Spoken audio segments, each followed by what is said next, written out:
Ada orang yang punya rumah 3 lantai, tapi tiap malam ia tidur sambil menangis.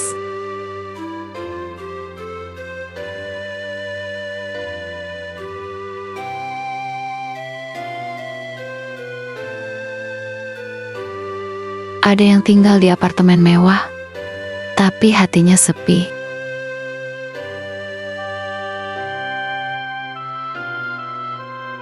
Karena ternyata rumah masa depan itu bukan tentang luasnya bangunan, tapi tentang damainya hati saat pulang.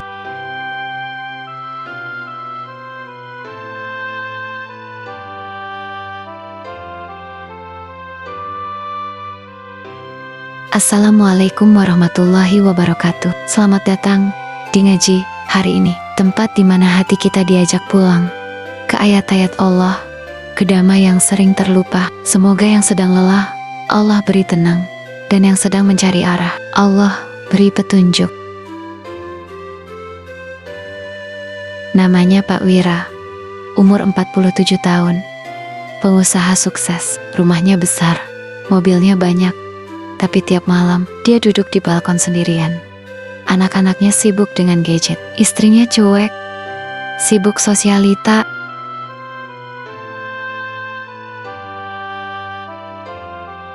Pernah suatu malam dia bilang, "Saya punya semuanya, tapi rasanya kosong. Rumah ini besar, tapi saya kayak gak punya tempat pulang."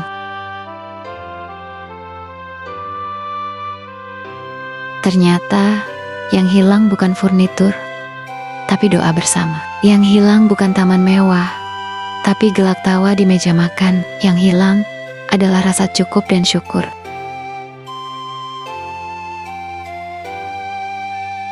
Sebuah penelitian jangka panjang dari Harvard, namanya Harvard Study of Adult Development, sudah berjalan lebih dari 80 tahun.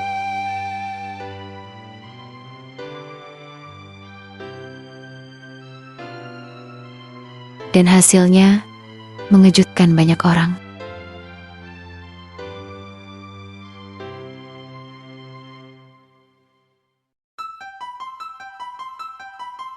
Good relationships keep us happier and healthier, period.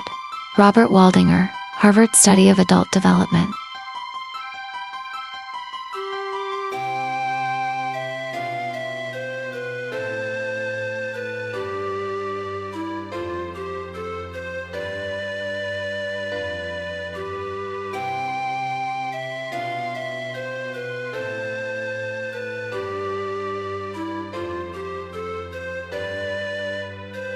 Hubungan yang hangat membuat kita lebih bahagia dan lebih sehat. Titik. Robert Waldinger, Harvard Study of Adult Development. Penelitiannya bilang, yang bikin kita bahagia dan sehat bukanlah kekayaan, tapi hubungan yang hangat, yang tulus, dan saling jaga. Bukan rumah besar yang bikin hati tenang, tapi siapa yang menyambut kita saat pulang. Bukan jumlah kamar yang bikin betah, tapi ada atau tidaknya ruang untuk tertawa, ngobrol, dan saling doa. Ketika sebuah keluarga punya rutinitas yang menyatukan, seperti makan bareng, ngobrol dari hati ke hati, atau sekadar duduk bersama sambil baca Quran, maka rumah itu sedang menanam surga di dalamnya. Karena rumah masa depan bukan tentang cat dinding dan furnitur, tapi tentang doa-doa yang tumbuh dan tak pernah mati.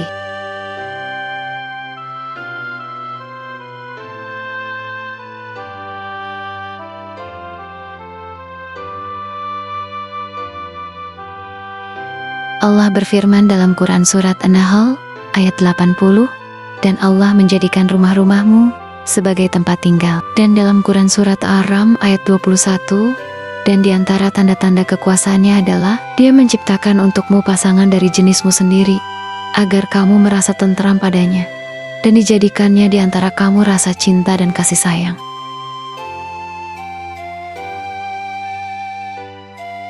Rumah masa depan bukan cuma bangunan, tapi tempat ibadah, tempat saling memaafkan, tempat belajar sabar. Ada satu keluarga kecil di kampung. Rumahnya sempit, atapnya bocor saat hujan. Tapi anak-anaknya ceria. Ayahnya sholat subuh di masjid, Ibunya tiap pagi nyiapin sarapan sambil bersyalawat.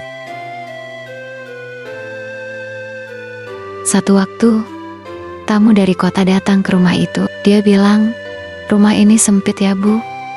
Tapi sang ibu tersenyum. "Iya, sempit, tapi cukup buat bahagia."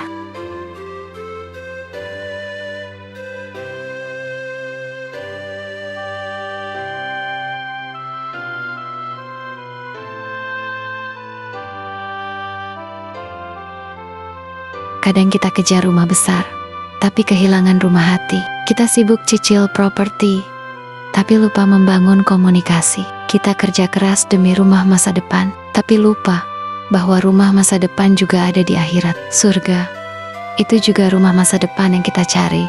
Dan rumah masa depan di dunia adalah rumah yang didoakan malaikat setiap hari. Rumah yang dibuka dengan salam. Rumah yang ditiup dengan ayat-ayat Al-Quran.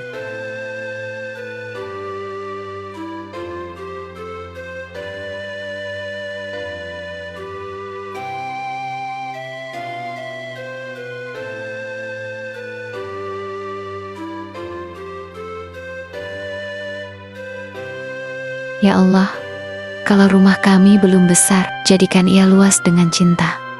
Kalau rezeki kami belum lapang, lapangkan hati kami dengan syukur.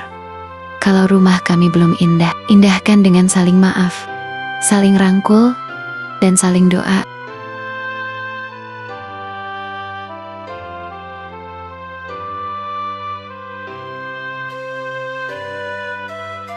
Ya Allah, bila Engkau takdirkan rumah masa depan kami di surga, tolong jangan pisahkan kami dari orang-orang yang kami cintai. Amin ya robbal alamin. Barakallahu fiikum. Sampai jumpa di ngaji hari ini berikutnya.